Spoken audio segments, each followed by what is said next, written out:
Programa Cultura Geral. Apoio Faculdades Milton Campos. Venha ser referência. Estude com quem já é. E IEPREV, em defesa da Previdência.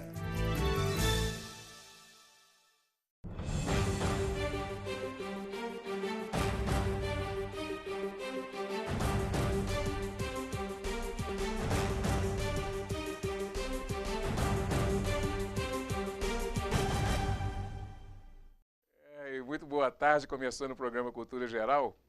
E a gente está aqui nos bastidores antes de começar o programa. É uma brincadeira só. Então estamos recebendo aqui o meu amigo Paulo Andrade. Já era para ter feito o programa semana passada, aí teve um desencontro, né? Aquelas coisas minhas que acontecem assim de última hora, e tem que desmarcar e tal. E eu acabei esquecendo de desmarcar com ele.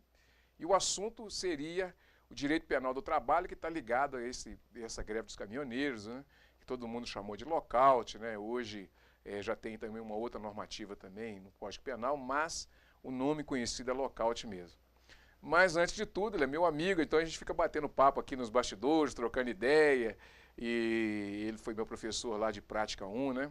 Prática Penal, e a gente fica batendo papo aqui, criamos uma intimidade danada, assim, aqueles professores que vai para o fundo da cozinha da gente, para o fundo do coração da gente, que a gente acaba virando amigo, e tomando cerveja, tomando café e conversando fiada, e isso é que vale a pena demais na vida, né? Sejam todos muito bem-vindos nessa sala de bate-papo. E, Paulo, seja muito bem-vindo aqui mais uma vez, né? Mas de tantas vezes, está virando até cliente aqui, já foi freguês do programa de tantas vezes que vem aqui, né? Seja muito bem-vindo para a gente poder tratar desse tema que é tão importante, né? Boa tarde, Betão, boa tarde a todos. Para mim é uma honra estar aqui mais uma vez. O carinho e a amizade é algo que realmente é o que conta nessa vida. Sem dúvida. Apesar de ser atleticano, mas a gente vai levando essa vida, assim, vai tocando essa... Ô Paulo, vamos só para a gente ilustrar assim, um pouquinho, né? Deixa eu só fazer um agradecimento a Michele Papina, que está aqui nos assistindo aqui nos bastidores também, que é a mentora, né, do Paulo, né? Todas as atividades dele, ela está junto nos congressos e tal, e acaba que vai virando um corpo só de ideias e de trabalho juntos, né? E tem que agradecê-lo aqui por ter trazido ele, porque ele está com problema no joelho também, não consegue pisar na embreagem, aquela coisa, igual a Alessandra aqui de dentro aqui também. Ô Paulo, mas conta um pouquinho da sua trajetória aí, antes da gente poder falar dessa coisa do direito penal do trabalho, como é que surgiu a ideia de escrever o livro? Você estava falando comigo que a ideia de escrever o livro foi para o curso e acabou virando o livro. O que ocorreu, Beto, foi o seguinte, eu fui convidado pelo professor da PUC para ministrar um curso em São Paulo, professor Adriano Januzzi, da PUC Minas, para administrar este curso, ministrar esse curso junto com ele em São Paulo. Um curso focado para advogados, empresários, exatamente nesta mudança jurídica que estamos tendo no país, com as mudanças da ordem trabalhista, né? Com essa reforma trabalhista. Sim. O que ocorre? Com essa mudança, com essa sistemática, o foco da ordem jurídica passa do controle estatal para a iniciativa privada, de um campo mais liberal, onde as partes podem negociar. Em contrapartida, ao momento que você passa, e aquela discussão, vamos perder direitos, vamos ter menos direitos, o empresário vai ganhar mais, o empregado vai ganhar menos, vai perder... Não. O que ocorre? Nesta perspectiva, quando o direito, ele passa a ter esta relação social, e a própria sociedade administra isso, o próprio direito, ele tem mecanismos autorreguladores. Então, você, para fomentar a economia, para dar um passo para o país, para uma economia moderna, você tem que mudar a legislação trabalhista. Você tem que atualizar. Aonde que o Estado entra como regulador nesta relação? Não mais impondo simplesmente na relação trabalhista, mas regulando e penalizando os excessos que porventura venham. Porque é uma relação de poder, uma relação de poder econômico. Sim. Normalmente do empresário, daquele que detém o capital, Sim. né? Naquela velha discussão antiga, capital e trabalho. Né? Então, o trabalho. E você tem a norma penal, e que não é novidade. Sim. Essas normas penais já existiam. Né? Nós tínhamos essa relação, essa legislação anterior. Né? E foi interessante porque este curso estava programado, foi um curso que foi ministrado em São Paulo, ok? E do material que estava sendo produzido, eu acabei produzindo este livro, né? Como um instrumento, como um auxiliar ao curso. Sim. Né?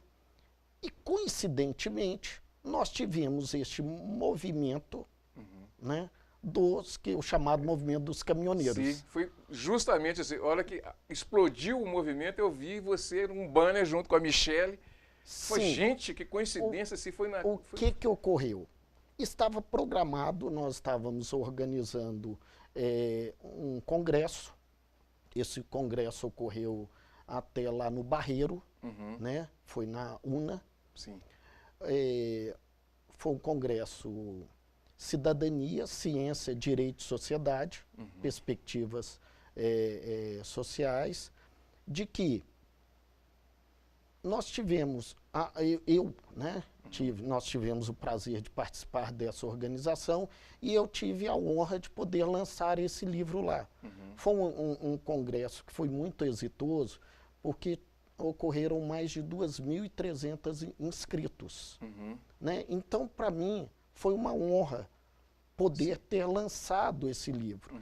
E, como eu disse, foi uma coincidência de fatores. Sim. Neste momento, vem este movimento dos caminhoneiros, que é um movimento interessante, que você percebe que podemos dizer que nós tivemos 3 grupos. Nós tivemos quase que uma aula prática de alguns institutos. Nós tivemos da greve, eles falam da greve, mas nós tivemos o lockout. Sim. Também. E nesta condução do movimento, você percebe claramente o que ocorreu.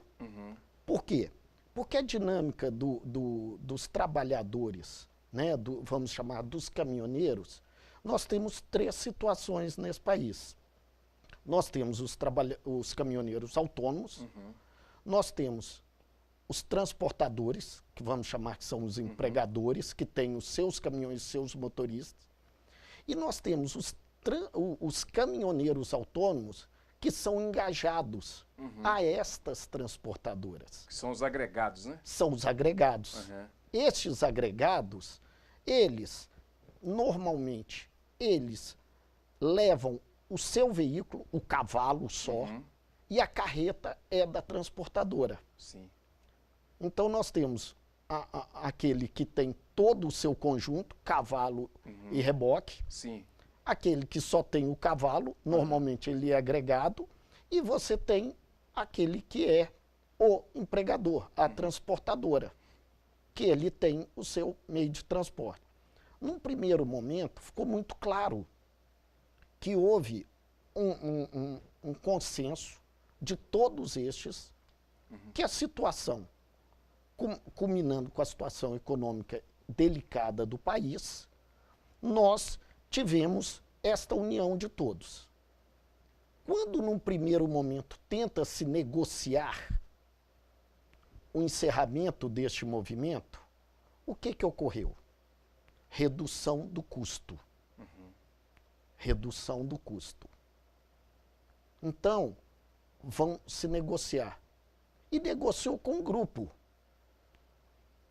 O governo anunciou que foi fechado um acordo. Salvo engano, foi numa quarta-feira à noite. Nós acordamos na quinta-feira, Da mesma forma. Da mesma forma. Opa, negociamos com as pessoas erradas. Na verdade, não se negociou com as pessoas erradas. Uhum. É porque eram vários grupos no mesmo movimento. Sim. Este grupo que queria a redução dos impostos e do custo, e aí que nós não podemos afirmar necessariamente, é uma questão que está sendo apurada Pelo CAD, né? não, pela Polícia Federal, né? Ah, tá. Porque é a greve. Uhum. Só que quando o empregado faz uma greve, que é um direito dele, o que é a greve? É você interromper um serviço ou uma atividade. Isso é um direito do empregado. Ele tem que respeitar regras dependendo da atividade econômica que ele estiver vinculado. Então, por exemplo, de transporte, você tem que ter uma escala mínima. Saúde, Sim. né? Agora, o empregador, existe uma greve, que é a greve do empregador. O empregador, ele fecha a sua fábrica, fala, não vou produzir mais, vou fechar minha fábrica, ninguém trabalha. Ao contrário do empregado que cruza os braços, não vou trabalhar. Só que esta greve do empregador, ela é proibida. É o que nós chamamos de lockout, né? Então, o que se foi e está sendo investigado é se ocorreu o lockout pelas transportadoras. Elas forçaram uma parada com o objetivo da redução de custo, Sim. né? Não parou, ficou claro que, simultaneamente, nós tínhamos o lockout e nós tínhamos também a greve daquele que era autônomo. Falou, opa. Agora, ô Paulo, uma pergunta que fica no ar é o seguinte, e aquele autônomo que é uma PJ? Por exemplo, o cara é um caminhoneiro, agregado, mas ele é uma pessoa jurídica. Como é que ele entra nessa relação? Tem alguma... Na verdade, essa relação dele ser pessoa física ou PJ, né? Ou microempresário, ou só ter aquele MEI, né? Sim. E ter o MEI, é apenas uma questão Formal? tributária. Tributária. Aí é a questão tributária. Porque, na verdade, quando você vai ver valores, você vê que pelas mãos de um caminhoneiro, seja ele pessoa física ou pessoa jurídica, apenas pela carga tributária que ele vai recolher, são valores altíssimos que passam pela mão dele. Você imaginar que o diesel, hoje, nós estamos falando, vamos fazer uma conta redonda, R$3. Vamos pôr R$3 só para... Você vai encher um tanque de 500 litros, nós estamos falando de cada abastecimento, R$1.500. Que é mais ou menos 2 por 1, né? É para cada 2 litros. Exatamente. Você vai andar carregado, ele vai dar de 2 a 3 quilômetros por litro de diesel. Então, você vai calcular, aí ele vai gastar... uma fortuna, né? 100 litros a cada 300 quilômetros. Sem isso. Se ele tiver, dependendo da carga, 200 quilômetros. Então, são valores muito altos que passam. Pneu, manutenção. Quando você reduz isso? Ao mesmo tempo, nós verificamos também uma outra questão, que é uma questão social, que é a questão do Estado regular. Ora, ele não consegue regular a atividade econômica, porque nós estamos num momento de crise, não consegue fomentar esta atividade, então ele quer criar um benefício, que é um benefício fictício. Qual é esse? É um incentivo. Vamos incentivar o diesel. Ok. E me lembra aí da última vez que nós estivemos aqui com o professor Elian, quando ele falava que o direito custa. Né? E falou aqui e falou no Congresso também. Sim, que o direito custa. E a verdade é essa. Quando nós estamos incentivando a redução do custo, nós estamos pagando por este direito. né? Esse direito vai custar, e nós já estamos sentindo isso. Nós podemos fazer tudo. E como o Estado chegou, né, no seu limite, né, tributário, o que resta fazer? Cortar investimentos.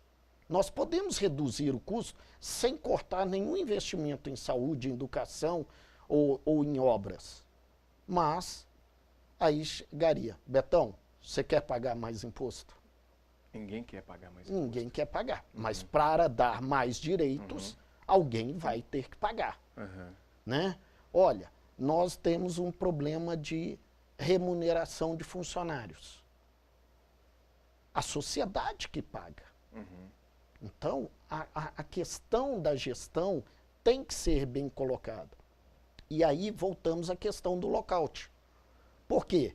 Porque o empresário, com a sua capacidade econômica, com o seu poder econômico, ele, quando ele para o seu serviço ou a sua atividade, ele está forçando, né, um benefício próprio em detrimento da sociedade. E aí nós voltamos o que falava no início. Ah, mas então tem que ter uma regulação trabalhista maior? Não. Não necessariamente, porque nós temos uma legislação que é a legislação penal. Que é a legislação penal. A economia, quanto mais solta ela estiver, menos ingerência do Estado, maior capacidade de desenvolvimento, porque sobra mais para investir. Sim. E quanto mais o empresário ganhar, mais ele vai pagar. Consequentemente, mais o Estado vai ter. E vira um círculo virtuoso.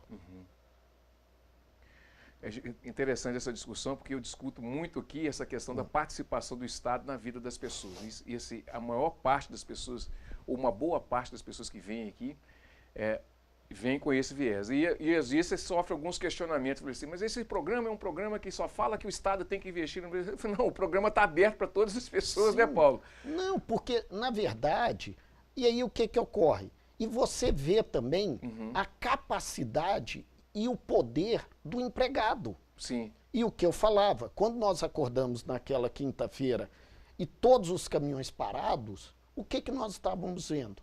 A capacidade dos autônomos. Sim. Dos autônomos. O poder de negociação que eles tiveram.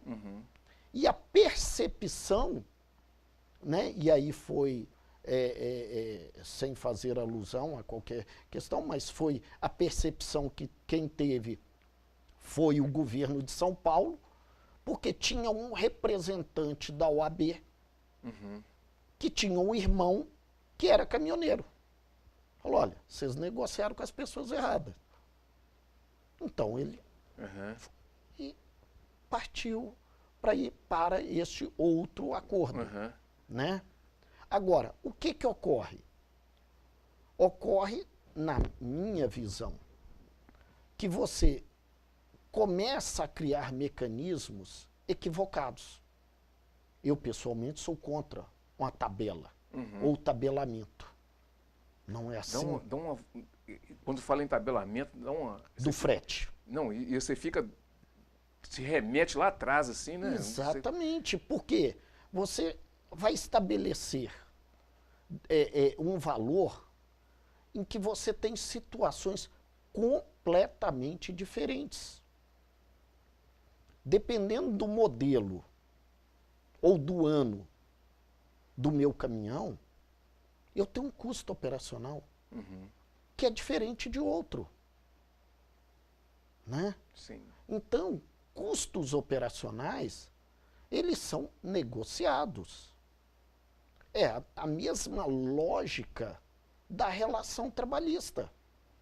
Você tem que garantir direitos fundamentais, direitos mínimos, que é o polo mais fraco da relação.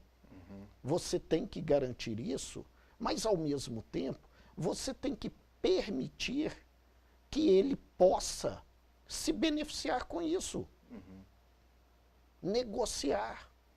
Nós sabemos quantas vezes um funcionário queria ser demitido, né? Fazia um acordo com o empregador, devolvia a multa. Todos nós sabíamos disso. Isso é fato notório. Os advogados, os empregadores, os empresários, os juízes, toda a sociedade sabia disso. Não, mas vamos fazer vista grossa. Né? Então, quando nós temos o direito, né, nesta relação social, nessa imposição social, nós e damos essa liberdade, nós deixamos espaço para a sociedade trabalhar. Mas nós não vamos perder este mecanismo que é o direito penal, que é a penalização, porque neste momento ele traz de volta a consciência social, a consciência da coletividade. Sim. Que é aquele limite. Né?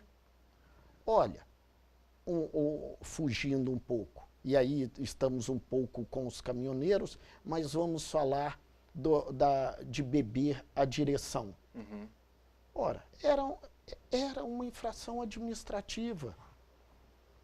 Muitas vezes uma sanção civil, apesar de existir previsão legal.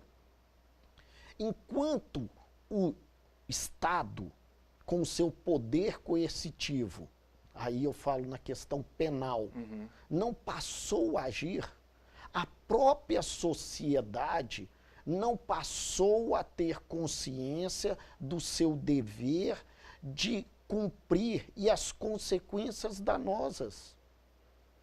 Quando você passa a penalizar a conduta do motorista que dirige embriagado, efetivamente com uma pena, a própria sociedade começa a repensar, a criar seus valores. Né? Por quê? Porque a sanção civil, porque a sanção administrativa não cria essa consciência, mas você atinge um bem maior, que é a liberdade. E fazendo um recorte nessa fala sua, Paulo, eu sou meio garantista, então você sabe disso e tudo. O fato de usar o direito penal para regular muitas coisas não diz muito da nossa sociedade com relação à educação? Que seria a base para que as pessoas ali entendessem um pouco mais e fosse uma sociedade mais evoluída, alguma coisa nesse sentido? Não nessa perspectiva. Eu sou, assim, não intervencionista. Eu acho que é a intervenção mínima do Estado, mesmo na questão penal. É uma questão que hoje tem se discutido muito, né? Transações no direito penal, reparações entre o agressor e o agredido, o violador e o violado, né? O autor e o réu, perdão, o réu, né, que é o autor e a vítima. Mas quanto menos intervenção estatal você tiver, mais a regulação será maior pela sociedade. E nesta evolução social, e é óbvio que tudo perpassa pela educação. Né? Nós tivemos numa palestra essa semana exatamente sobre essa questão da intervenção do Estado na educação. Né? Tive a oportunidade de receber um convite do Grupo Mulheres do Brasil, né? Estivemos lá, né? A Michele também tá, né? Me parece que começou a integrar esse grupo também, E a preocupação é mudar esta mentalidade, e aí é interessante, pela educação. Não criar conflitos, mas educar, entender. Porque nesta perspectiva, eu acho que é o grande problema, e voltando à questão do lockout, dos trabalhadores, sim, e neste momento, e aí nós percebemos que este momento e este movimento, ele foi educador para a sociedade. Por quê? Porque a sociedade começou a aprender e a entender, porque não adianta falar que direito custa.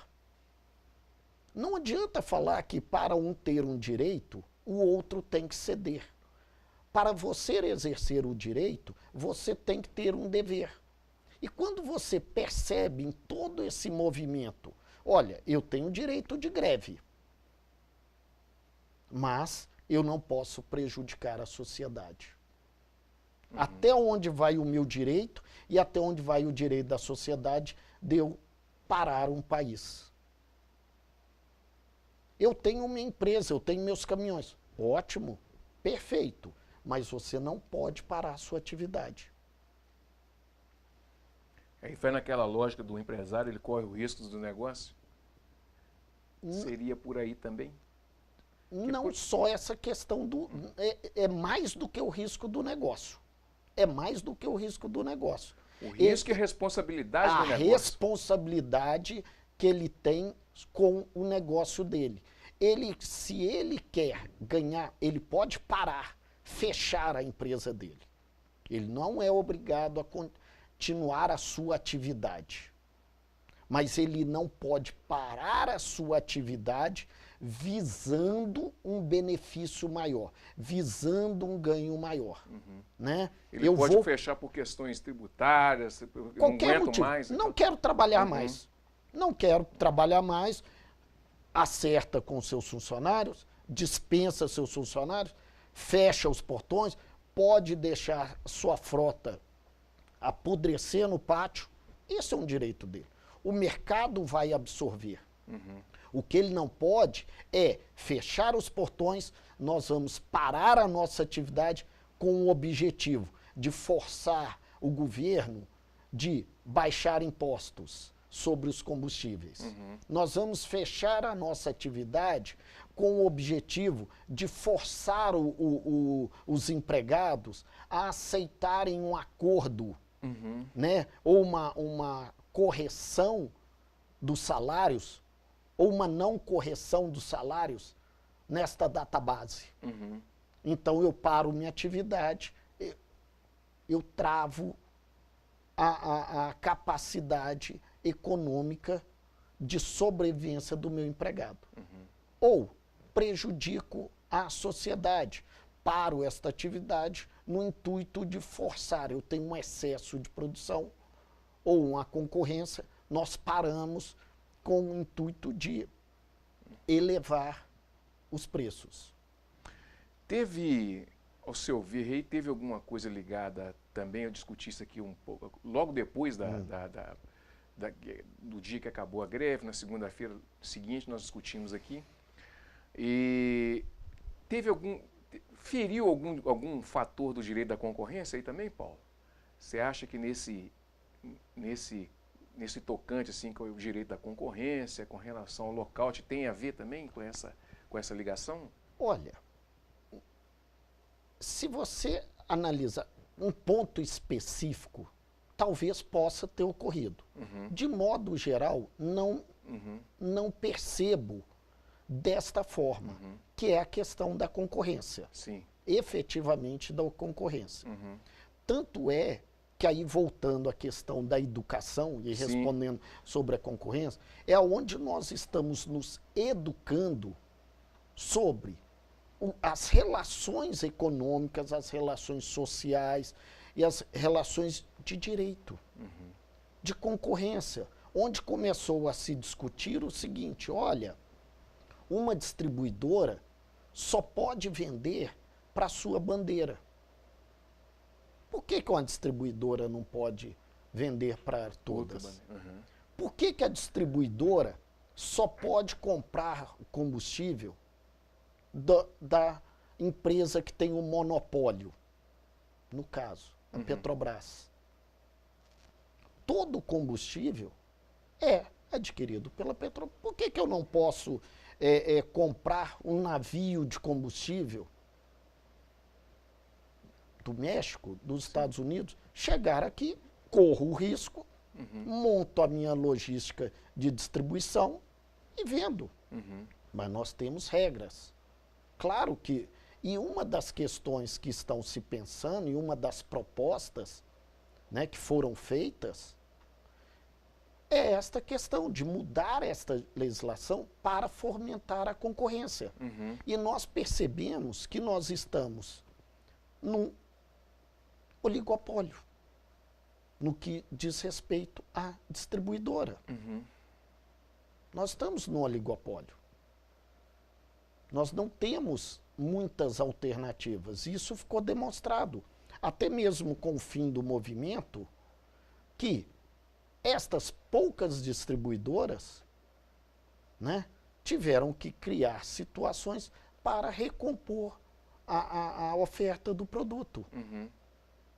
Nessa perspectiva, e voltando, então eu acho que o maior aprendizado que se teve, e aí foi para a sociedade, por mais prejuízo que se tiveram, e nós percebemos que a própria sociedade, como um todo, não está educada. Muitos abastecendo com preços exorbitantes, sem a menor necessidade. Sem a menor necessidade. Salvo os casos de extrema urgência. Que deveriam ser mantidos, e aí o controle do Estado. Você tem que priorizar o quê? Segurança, saúde e transporte público. Se metade dos carros particulares estivessem parados em casa e houvesse uma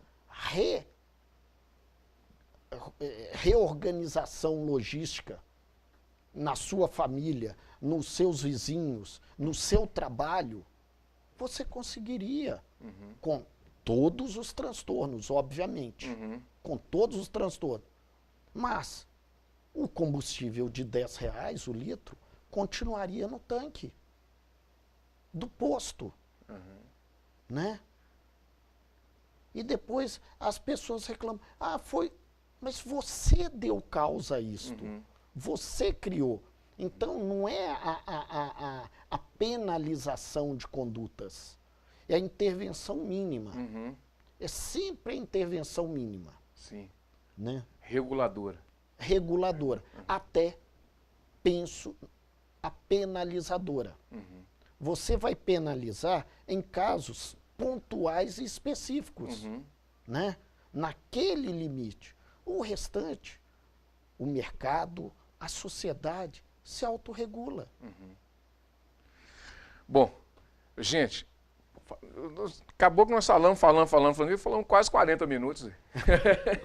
Ô Paulo, deixa eu falar um pouquinho do livro, deixa eu mostrar para ele aqui antes de a gente encerrar o programa. O Eli me ensinou, tem que pôr ele no peito assim, ó, aí a gente consegue. Fala um pouquinho desse livro aqui, e você foi lançá-lo, teve um congresso em São Paulo que você foi? Não, o congresso foi aqui em Belo Horizonte, né, foi lá no Barreiro. Esse livro ele foi idealizado como material para um curso em São Paulo. Sim, né? sim. Para esse curso em São Paulo, um curso voltado para empresários, voltado na gestão de empresas, né, com essa mudança da legislação trabalhista, dessa nova ordem trabalhista, com o professor Adriano Januzzi, Sim. Agora que cuidava dessa área trabalhista, e eu com a área penal. Essa lógica, essa nova forma de ver essas relações jurídicas é uma coisa eminente na nossa sociedade. Nós vamos ter que readaptar com esse ordenamento jurídico todo de novo, assim, novo CPC, né, essa reforma trabalhista, e aí por aí vai, daqui a pouco vem uma reforma tributária. Essa coisa, essa fluidez de leis, essas coisas todas, a gente vai ter que aprender a lidar com essa volatilidade. Na verdade, Betão, o direito nada mais é do que a regulação das relações sociais. A sociedade, a nossa sociedade, está mudando. A nossa sociedade mudou. Nós não aceitamos mais determinadas imposições ou relações, seja por mudanças tecnológicas, seja por mudanças sociais. Então, a lei vai mudando, né? A lei vai mudando. O exemplo clássico, né, que é esse, e fica bem claro de se entender, era o crime de adultério. Né? Nós tínhamos, num dado momento em que o adultério era criminalizado, a própria sociedade evoluiu, a norma estava em vigor, era crime, mas ninguém mais acionava. Porque a própria sociedade viu que as relações entre as pessoas poderiam acabar. Então, na relação econômica, na relação trabalhista, né, nessa nova ordem trabalhista, o que ocorreu? Foram mudanças tecnológicas? Sim, nós estamos num momento que o grande desafio de qualquer país, chama-se como conseguir postos de trabalhos para essa massa de trabalhadores. No mundo inteiro, né? No mundo inteiro. Bom, gente, chegamos ao final aí do programa Cultura Geral. Foi um prazer receber esse grande amigo meu aqui, o Paulo, né? Tá faltando aquela cerveja. Vamos esperar o verão, né? Que eu não consigo beber cerveja no inverno, eu fico com dor de cabeça. Um grande abraço, até amanhã, se Deus quiser, com mais Cultura Geral. Amanhã mais temas bacanas para a gente poder discutir aqui. Um abraço, até amanhã, se Deus quiser.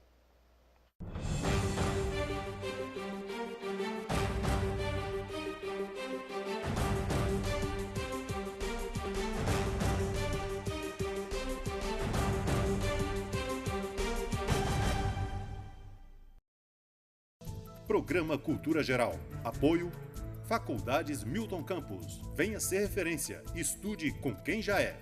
EI é Prev, em defesa da Previdência.